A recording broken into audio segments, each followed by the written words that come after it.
donc ça, c'est un retour à la vie complexe. Et puis, ce qui rend les choses encore plus complexes, c'est moi, ce qui me soucie en ce moment beaucoup, c'est que je suis très inquiet de voir que je sais pas quelle est la proportion de la population qui mesure la gravité de ce qui est en train de se passer. Parce que je pense, comme quand même quelques millions de personnes, que ce qui se passe est assez grave en France. Au niveau de la privation des libertés, et de la mise en place d'un État autoritaire, je pense que c'est assez grave. Et je ne sais pas, encore une fois, dans quelle mesure, quelle proportion de la population s'en rend compte et se suradapte.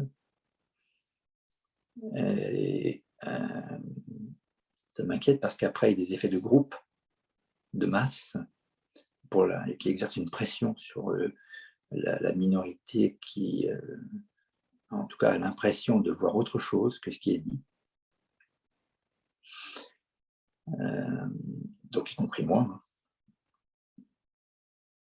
Et ça m'inquiète parce que, moi, en tout cas, je n'ai pas envie de vivre dans une société autoritaire où ceux qui gouvernent ne sont pas représentatifs de la population et où la population est fichée et manipulée. Je n'ai pas très envie de vivre dans ce monde-là. Donc ça me pose un souci de choix pour le futur, de choix professionnels, de choix de lieu de vie ou de façon de vivre que je devrais résoudre. Par exemple, que ceux qui vivent en France, parfois, peuvent croire que c'est partout pareil, mais non, il y a des pays où c'est différent. En Espagne, il n'y a pas de passe sanitaire, par exemple. C'est une cliente espagnole qui me parlait de ça. Et Ouais, au UK, ils viennent de l'arrêter, je crois, ou ils ne vont pas le mettre en aussi, place. Enfin. voilà, c'est ça. Oui, puis en plus, on voit très bien la façon de faire, qui est tout est minutieusement orchestré, où en Ouais, fait, il y a un ou deux tours de vis vraiment forts, puis après, on ouais, dessert un petit peu, ouais. mais pas autant, et puis on C'est resserre, ça, on dessert, c'est etc. ça, c'est ça.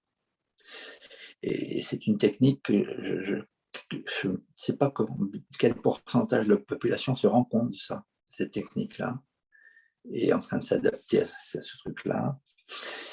Mais moi, je m'en rends compte et je n'ai pas envie d'entrer dans ce pas de vis-là, voire dans ce vice-là, avec un C. Et c'est vrai que dans mon mental, il y a des parties, en tout cas, qui se posent la question de vivre ailleurs, par exemple en Espagne, carrément, de déménager, de chercher à vivre en Espagne et à continuer à travailler via Zoom, via Internet, des consultations, en étant dans un autre pays ou avec moins de contraintes absurdes. Donc ça pose un vrai problème, parce qu'évidemment, après, ça pose des problèmes matériels, concrets, techniques, mais aussi relationnels. Avec les amis, le couple, enfin, tout ça, ça pose un vrai problème. Donc je suis un peu dans cette difficulté-là, qui est à résoudre, qui sera à résoudre, je pense, dans les 6 mois qui viennent. Parce que Parce là, qu'à mon avis, hein, ce que j'entends là, c'est qu'en fait, tu vois pas la chose s'améliorer, non, tu vois la chose se durcir, en fait, oui, continuer dans oui, le même sens, tout à fait. et donc il n'y a pas Tout à d'espoir, fait. quoi. Alors, pour l'instant, il n'y a pas d'espoir à l'horizon pour l'instant. Pour l'instant, je n'ai pas d'indice suffisant d'espoir. Alors, le pire serait les élections, comme on le sait tous les deux, Le Pen et Macron. Alors là, si ça se présente comme ça, pour moi, ça signera ma décision, probablement, de ne pas rester là. Parce que ça, si c'est le cas, ça va se durcir encore plus, ce qui n'est pas peu dire. Ouais. Je ne sais pas si les gens mesurent ce que ça peut vouloir dire, mais je pense que ça ne présage rien de bon dans notre pays. Donc, et j'ai du mal à croire à créer des bulles préservées dans le pays, parce que j'ai imaginé aussi l'idée de créer avec d'autres personnes, voire un écolieu, un endroit préservé où on pourrait vivre une certaine autonomie alimentaire, énergétique. Ça serait mon rêve, ça aussi. Mais je ne suis pas certain qu'une bulle comme ça puisse exister. Je ne sais pas si ça pourrait exister indépendamment de la pression autoritaire qu'il y aura autour. Je ne sais pas. J'ai un peu des doutes. J'ai un peu des doutes avec toutes les techniques comme prélèvement à la source, contrôle des remboursements, contrôle des hospitalisations. J'ai un peu de doutes. Ce qui est très étonnant en fait dans notre société, c'est que ce que tu décris là, ça existe déjà dans plein de lieux en France, ça s'appelle les cités. En fait, ils sont en rupture. Et là, ce que tu décris, ça ne rentre pas. Hein. Cette dictature-là, la dictature sanitaire, elle ne rentre pas, à mon sens, dans les cités. Hein. Je ne suis pas en train de dire que c'est bien qu'il y ait ce genre de lieu, mais comme par hasard, c'est assez étonnant. Et effectivement, on est des agneaux, on est des gentils, et donc si on crée ce genre d'écolieu, évidemment que l'administration voudra gérer ça. Bien sûr, bien sûr, bien sûr. Alors, le bémol avec les cités, quand tu dis que ça ne rentre pas, ce n'est pas tout à fait vrai, parce que quelqu'un qui est dans une cité et qui veut se faire hospitaliser, pour aller à l'hôpital, s'il n'a pas son pass sanitaire, il ne rentre pas. Hein. C'est vrai, c'est vrai. Ouais, parce qu'il sort de la cité. Exactement. S'ils veulent se faire rembourser pour des soins, et s'il n'est pas en règle, il ne se fait pas rembourser. Hein. Non, on ne peut pas se détacher du social dans lequel on est. Oui, je suis d'accord. Etc. Il y a plein d'exemples comme ça. Hein. Et le compte bancaire, il est obligé d'avoir un compte bancaire d'une manière ou d'une autre à un moment donné, donc, etc. Il a Internet, donc il est googlisé, de toute façon. Ouais. Avec tout ce que ça veut dire. Ouais. Il est GPisé, GPSisé. Et puis s'il n'est pas autoritarisé par l'État, il va être autoritarisé par un groupe de dealers, pourquoi pas, hein, c'est pas mieux. Ah non, non, je ne dis pas que c'est la solution, je dis simplement qu'il existe déjà des endroits où, a priori, c'est très en rupture. Effectivement, peut-être pas complètement, mais en tout cas, une partie de l'administration ne rentre plus. Donc c'est simplement que je trouve assez étonnant. Eux l'ont fait, et il y a plein d'autres personnes qui aimeraient finalement, d'une façon ou d'une autre, le faire aussi. Oui, c'est ça. Mais d'une manière plus fraternelle, parce que les cités, le problème de la différence, c'est que dans les cités, les gens ne se choisissent pas entre eux. Mmh. Et ils ne choisissent pas leur lieu, en fait, la façon dont le lieu est structuré. Il n'y a pas une idéologie qui les rassemble, qui fait qu'ils ont envie de vivre ensemble. C'est assez différent, voilà, je pense. Hein. Ils subissent plutôt une espèce de mise à part du fait du niveau de vie, du fait de couleur, enfin de plein de choses. Mais c'est pas vraiment. Pour moi, c'est la grande différence avec les écolieux. Évidemment, c'est un choix relationnel. Ouais. La question, la notion du choix qui est quand même différente. Donc, je suis un peu dans ce truc-là, tu vois. Ça pose des vrais problèmes, des vrais questionnements relationnels qui agitent mon système à l'intérieur, évidemment. Le système de mes proches, hein, pas si forcément. Parce que si l'autre n'a pas envie de s'éloigner, il veut rester là, t'imagines la suite. Bien sûr, bien sûr. évidemment. Ah bah oui, il n'y a pas que ton système à toi. Et voilà. Et donc, Oui, puis s'expatrier, c'est effectivement se couper de plein d'autres choses, hein. ben oui, ouais, c'est C'est peut-être vraiment aussi là, quelque chose d'un peu radical, quoi. ouais, ouais, ouais. Et c'est vraiment la question de quel prix chacun est prêt à payer pour ses propres convictions. C'est un peu de ça qu'il s'agit aussi. Quel prix chacun est prêt à payer pour ses propres convictions. Ouais. Quelles que soient les convictions, on paye tous un prix. Hmm. Ça m'a interpellé. La situation m'interpelle aussi beaucoup, évidemment, sur le côté, mais finalement, pourquoi tu t'adaptes pas à la situation et tu jouis de la situation et puis c'est pas grave, quoi. C'est ça, voilà. Tu C'est vois? ça. Il y a, sans être, parce que ce côté responsable, ce côté en conscience, etc., etc., je pense qu'il y a plein d'autres personnes qui s'adaptent beaucoup mieux finalement que moi et qui vont pouvoir mieux jouir de la chose. Je crois que c'est vraiment ce terme, jouir. Et, et je me dis, finalement, pourquoi j'ai certaines parts de moi pour qui c'est pas OK? Mmh. Ben Est-ce qu'un oui, est-ce oui, qu'un oui. moine, est-ce qu'un moine bouddhiste ultra zen pourrait pas être heureux partout, dans n'importe quelle situation? Pourquoi est-ce que moi, je peux pas être heureux dans cette situation? Ça m'interpelle un petit peu, ça, toi. Mmh.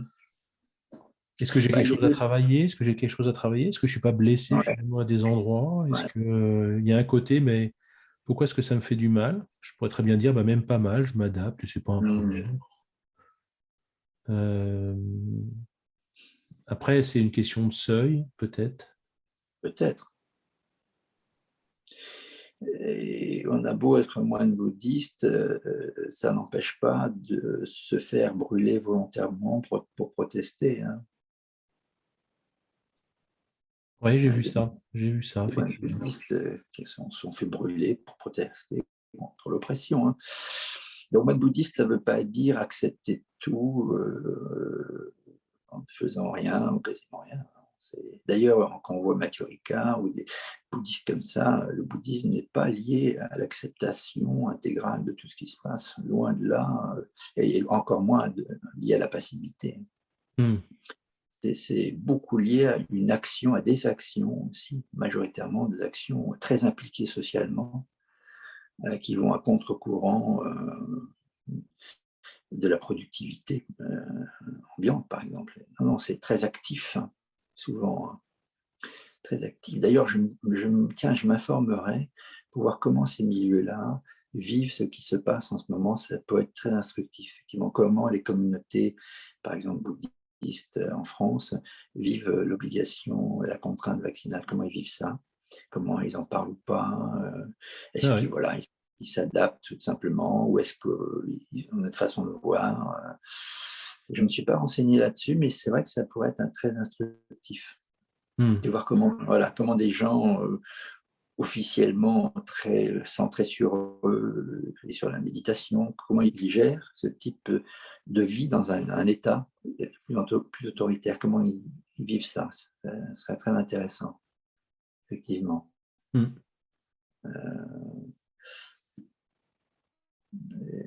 Et puis, avec ce que tu dis, il y a la vision à court terme, à moyen terme et à long terme aussi.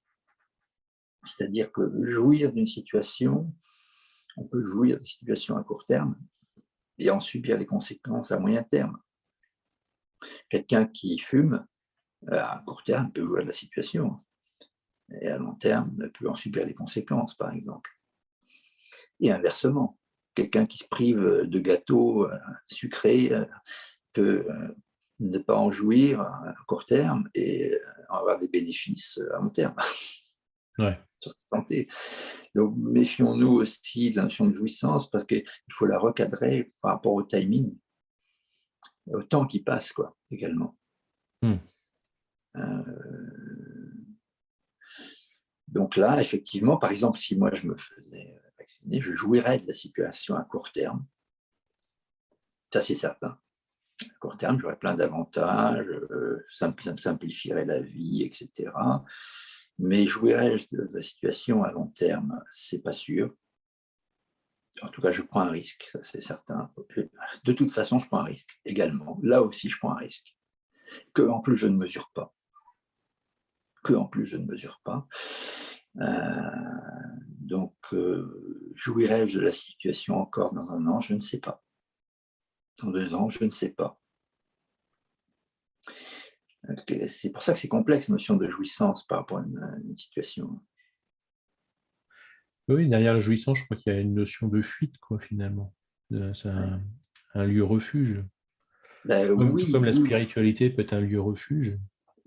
oui. C'est pour ça que la jouissance n'est pas forcément un critère pour moi directionnel. Mhm. Je pense que le critère directionnel pourrait plutôt être quelles sont mes valeurs. Et puis, deuxième, c'est quel prix suis-je prêt à payer pour suivre le chemin de mes valeurs. Ouais, C'est les deux grandes questions pour moi.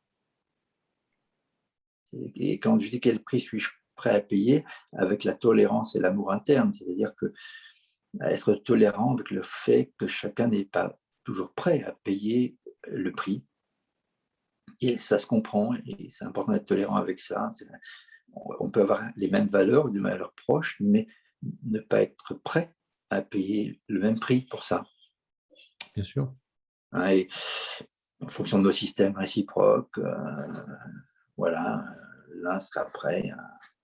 Tu vois, là, j'ai accepté de test antigénique, ça ne correspond pas à mes valeurs. Mm.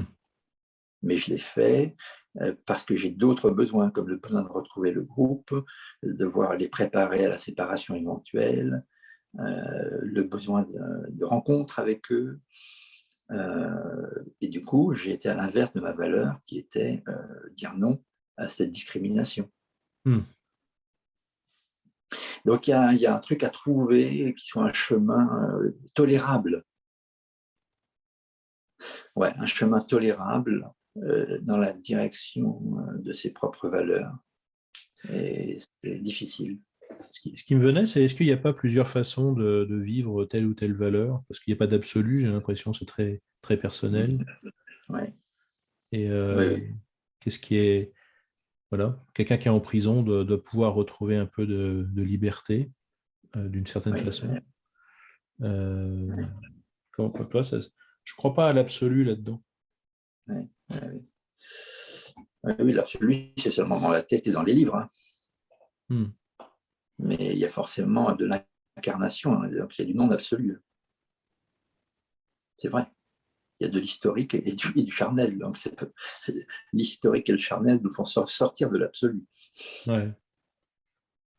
C'est vrai. Mais il y a quand même une direction, on est bien obligé d'avoir une direction. Et même ceux qui croient ne pas en avoir, ils en ont une. Hein. Ne serait-ce que la direction qui est de s'adapter. Hmm.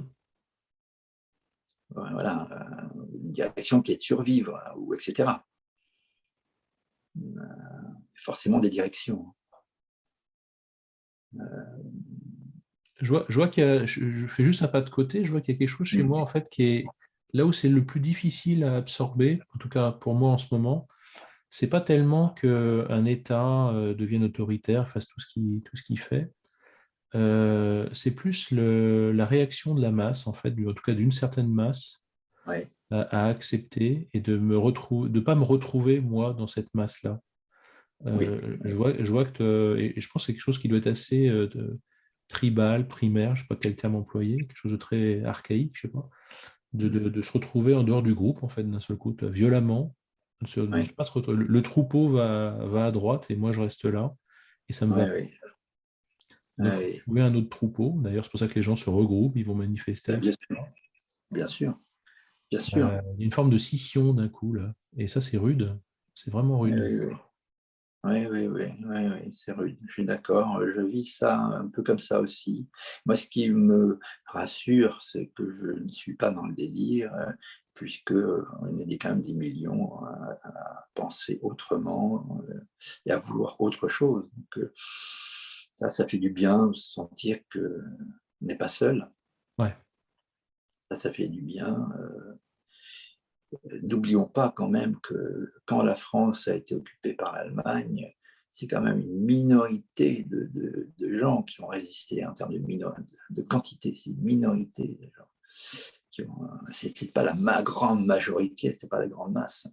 Ouais. Et puis, une minorité qui est devenue résistante. En termes de statistiques, mais comme ils étaient très motivés, ça a été efficace. Et puis voilà, donc la majorité ne fait pas le sens de l'histoire. Donc il y a ça aussi. Mais oui, je vis la même chose que toi. Puis il y a la pression de la conformité sociale. Ouais. Et puis la question de la limite, jusqu'où. Et d'ailleurs, bon, c'est ma croyance, je crois que nos gouvernants testent, et de façon très consciente, jusqu'où une population est prête à aller. Oui. Moi, je fais peut-être à défaut vraiment une comparaison entre un parent malveillant avec ses enfants, et le fait que c'est très compliqué pour un enfant d'imaginer que son parent peut être malveillant. Et moi, je peux ressentir que dans la population, c'est très compliqué, je parle collectivement, je ne parle pas individuellement, collectivement, c'est compliqué d'accepter que le gouvernement est malveillant. Oui. On se réfugie dans ils ne savent pas, ils ne se rendent pas compte, etc. Alors qu'en fait, c'est tout le contraire. Il y a bien des gens qui ont toutes les informations, toutes les données en permanence en temps réel, c'est eux. Et le niveau de cynisme, en fait, je pense, de ces dirigeants, une fois qu'ils ont le pouvoir et qu'ils sont au pouvoir, et pas humaine à comprendre, je pense. Il y a quelque chose là qui nous échappe, encore une fois, collectivement. Oui, je pense qu'on n'est pas programmé pour, comment on va dire, on n'est pas programmé pour perdre la confiance dans le père symbolique. C'est ça. Parce que depuis des siècles. Il y a un niveau de sécurité qui est énorme, en fait, toi. Comme un enfant peut pas, même s'il est tabassé, fracassé, etc., il a besoin de ses parents pour vivre, pour être en sécurité. Je pense que c'est pareil. En tout cas, c'est un peu le même mouvement. Collectivement, on a besoin d'un gouvernement, d'une administration, d'un chef pour être en sécurité et y vivre. On n'imagine pas qu'on puisse s'en séparer. Oui. Je pense que le parallèle, moi, je le vis comme en tout cas assez juste psychologiquement. En tout cas, ce que moi je sais de la psychologie, de la sociologie, confirme ce que tu évoques. C'est cette espèce de besoin de sécurité à travers l'encadrement, les normes qui sont vécues comme des protections, y compris si elles sont très intransigeantes, la présence d'un chef, d'un représentant, d'un père symbolique, effectivement, qui est vu comme le représentant de la sécurité. Effectivement, on est vraiment, j'ai l'impression qu'on est programmé pour ça, et que c'est très difficile, c'est vrai, de sortir de ça, de contester ça.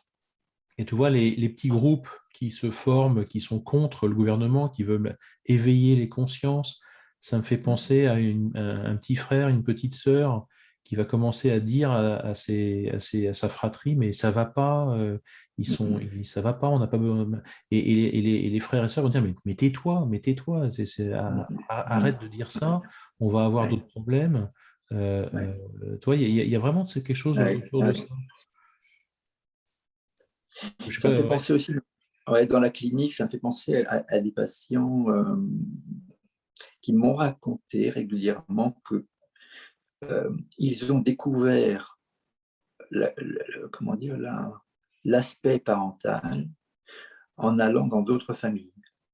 C'est-à-dire que tant qu'ils n'avaient pas été invités chez des copains, voir comment fonctionnaient d'autres familles, ils n'avaient pas un regard, j'ai envie de dire, avec un peu de recul sur comment fonctionnait la leur. Et c'est en allant chez des copains qu'ils se sont dit, j'ai encore souvenir, mon oreille de patient me dire, quand je suis allé chez des copains, que je me suis dit, ah, Un papa peut parler comme ça à sa femme, ou une maman peut parler comme ça à ses enfants. Un papa peut toucher son garçon et lui faire une bise, je ne savais pas. Ah ouais, Et là, voilà. il commence à y avoir du recul. Mais avant, non. Ouais, comme si Non. ça apportait du discernement. Oui. Ouais, ouais. Et peut-être aussi une autorisation, et peut-être. C'est ça. C'est pour ça que c'est très important pour les gens d'être au courant de ce qui se passe dans les autres pays. Ouais. Et de savoir qu'en Espagne, le Conseil constitutionnel a rejeté comme non constitutionnel un pass sanitaire. De le savoir. Donc il y a d'autres parents symboliques ailleurs qui ne gèrent pas leur famille de la même manière. Par exemple. Ah oui, ça me parle. Oui. Et donc, comment accompagner toi, nos clients. En ce moment, on est en train de revoir le code éthique, code de déontologie avec un petit groupe de travail, une bulle éthique. Et ça tombe fort à propos, tu vois, ce qu'on échange et puis ce qu'on fait. Là. Hier soir, on était ensemble.